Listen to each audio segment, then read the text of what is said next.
Tem lanceiro, tem porradeiro, tem espadachim com duas espadas, tem psicopata, tem bombadão, tem o rei da bagaça toda. Shumatsu no Valkyrie é o verdadeiro entretenimento da porrada generalizada, botando deuses e super-humanos para batalharem. Mas e aí, qual desses humanos é o mais forte?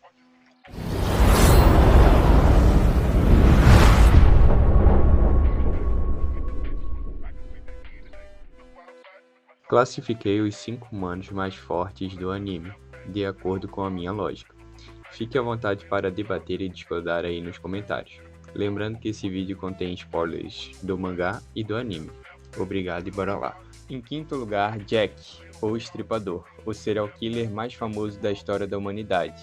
Sua história no mangá nos é apresentada quando ele ainda era uma criança e vivia na extrema pobreza dos becos de Londres. Foi criado por sua mãe, que era a única a trazer felicidade e paz para o menino, mas ela veio tentar matá-lo após descobrir que o pai de Jack não voltaria para eles.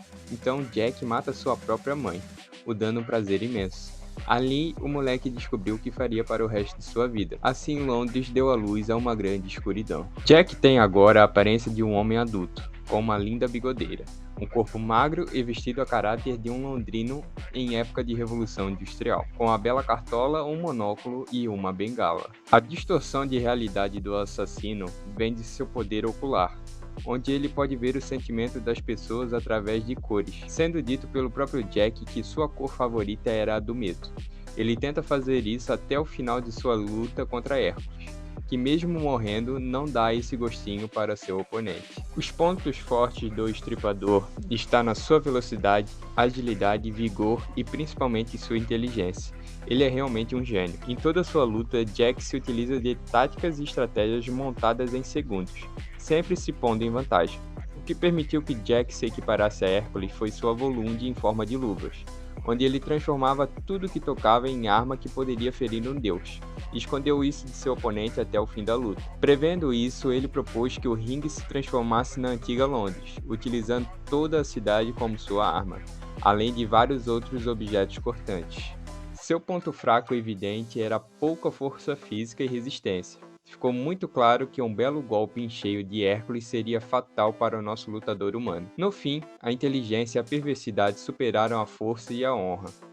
Em quarto lugar, Adão, o pai da humanidade. Acredito que todos já conheçam a história de Adão, o primeiro humano criado por Deus, mas no mangá sua história é aprofundada. Vivendo uma bela vida ao lado de Eva no Éden, teve sua esposa incriminada pela serpente após ter comido o fruto proibido, sendo levada a julgamento.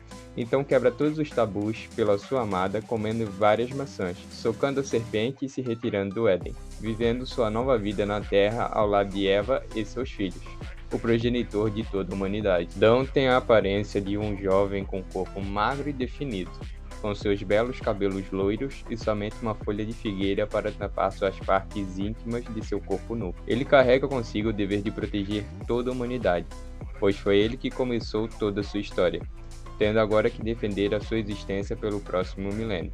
Os pontos fortes de Adão são muitos. Ele é perfeito em todas as características físicas, como força, agilidade, velocidade, reflexo e durabilidade, além de um grande vigor e inteligência. Mas seu destaque vem de seus olhos, os olhos do Senhor. Como foi criado para ser uma imagem e semelhança de Deus, ele recebeu seus olhos. Com isso, Adão pode enxergar qualquer técnica de seus adversários e copiá-las no mesmo instante e contra-atacar. É muito roubada. Ele também contou com uma Volund de soco inglês, que potencializou seus ataques, mas sem muito destaque. Seus pontos fracos acredito que sejam lutar contra alguém que utiliza armas, pois ele não demonstrou ter a capacidade de copiar uma, somente suas técnicas. E como uma faca de dois gumes, os olhos do Senhor têm uma penitência.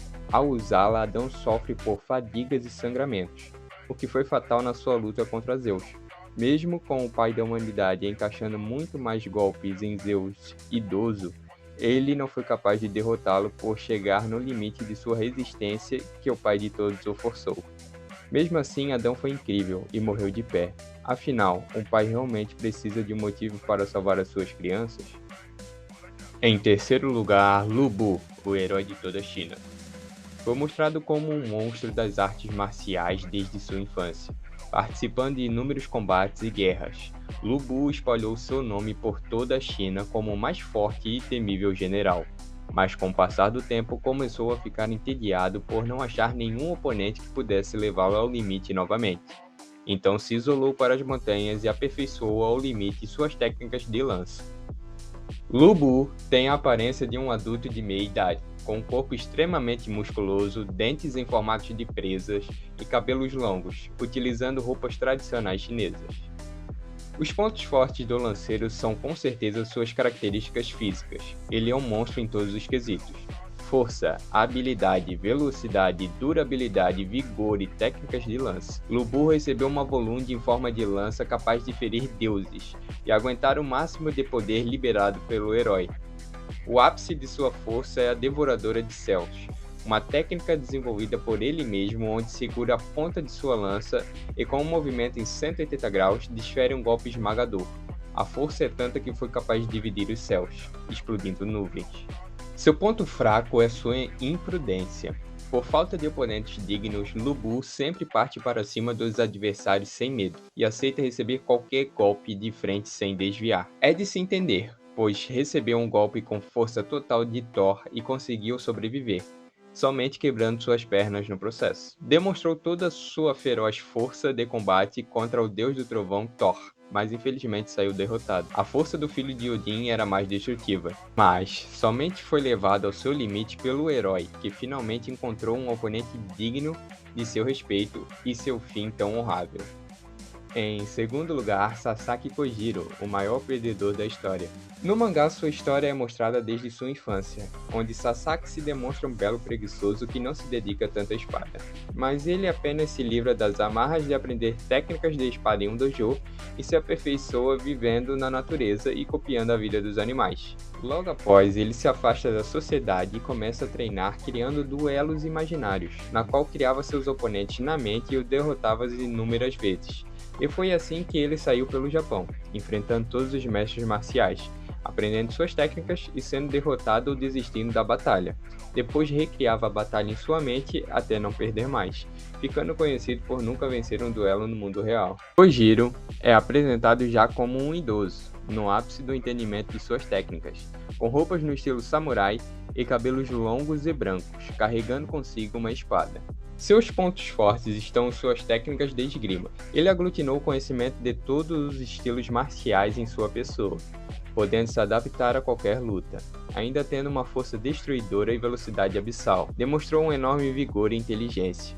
Ganhou também uma Volund em formato de Nodachi, uma katana bem longa, conseguindo parar golpes de Poseidon e desferir no mesmo. No fim da luta teve sua katana partida, e a dividiu em duas, lutando e cortando Poseidon com uma espada em cada mão. Sua maior capacidade está no seu campo mental, podendo simular infinitas possibilidades de lutas contra seus adversários que acabou de conhecer e montar uma estratégia para vencê-lo. Seu ponto fraco talvez seja desistir da luta, se ela não for até a morte.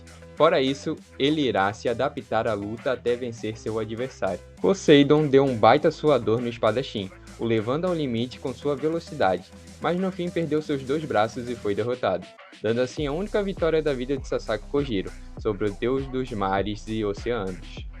Em primeiríssimo lugar, Qinshi Huang, o rei onde tudo começou, o príncipe mais amaldiçoado da história. Assim era conhecido nosso rei. Filho de um nobre de Qin, da China não unificada, ele nasceu em território inimigo, chamado Zhao. Lá foi mantido sempre sofrendo as mais severas discriminações pelos moradores de lá.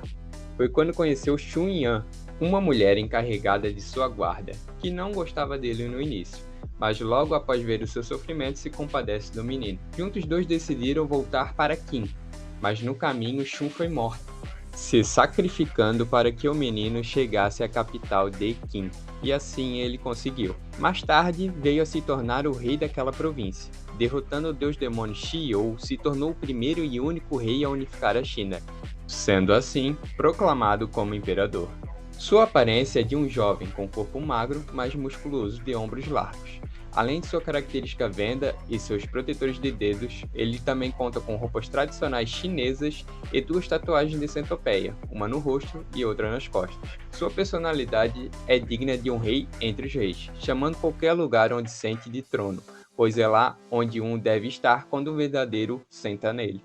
Seus pontos fortes são muitos. Ele é completo em todos os tributos físicos, como força, resistência, velocidade, além das habilidades mentais, com uma vontade indomável, um grande carisma e seu toque no espelho, habilidade na qual Qin Shi recebe em si as dores e feridas das pessoas que observa. Ele já nasceu com esta condição, por isso o título de príncipe amaldiçoado. E foi por isso que Xun Yan lhe deu a venda, que ele usa hoje, para lhe privar das maldades do mundo. Ele se tornou também um exímio artista marcial, tanto no combate desarmado quanto na esgrima. Acompanhado também da Shiyu, um estilo de arte marcial composto por 5 estilos de lutas diferentes. As formas de armadura, lança, tartaruga, alabarda e espada-armação, sendo perfeito em todos os atributos de ataque e defesa. Sua volune são 2 ombreiras, que permitem ao rei ter uma defesa quase impenetrável. E por fim, sua técnica de sopro, que aprendeu com Xun Yan. Usada com sua habilidade de ver os pontos de Qi, ele pode desferir um sopro em algum ponto vulnerável de seu adversário e enfraquecer o golpe dele. Seu ponto fraco é o já citado toque do espelho, no qual sem sua venda ele irá tomar os mesmos danos que ver sendo desferidos em seus adversários, mas sendo facilmente parados por sua venda ou pela sua incrível durabilidade. O rei do submundo Hades até tentou e deu um belo trabalho, mas contra o verdadeiro rei teve de se ajoelhar. Afinal, um rei nunca duvida, um rei nunca cede, um rei nunca confia e um rei nunca se rende. Concorda? Discorda? Deixe a sua opinião aí nos comentários e até a próxima.